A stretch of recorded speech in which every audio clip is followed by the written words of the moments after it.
কেমন আছো তুমি? সুখী হতে পেরেছো কিনা জানতে বড় সাধু হয়। আমাকে ভুলেছো কিনা?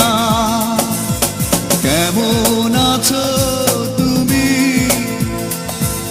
সুখী হতে পেরেছো কিনা জানতে বড় সাধু হয়। আমাকে ভুলেছো কিনা? তুমি